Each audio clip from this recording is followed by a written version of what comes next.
आमच्या इकडे खूप मोठा असा पाऊस पडत होता आणि भाजीला काहीच घरात नव्हतं. तर म्हटलं काय करावं, तर हरभऱ्याची भाजी आपण जे सुकवून ठेवतो तर तीच करावी म्हटलं. तर कसं करायचं तर ते बघूया.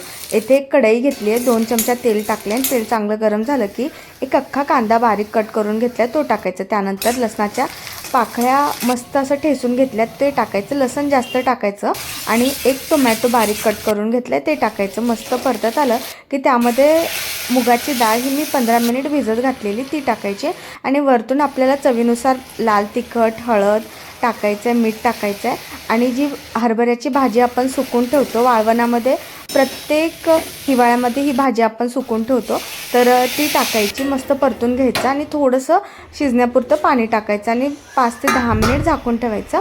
भाजी बनवून तयार होते. खायला एकदम झटपट होते आणि खायला तर म्हणाल एकच नंबर लागते.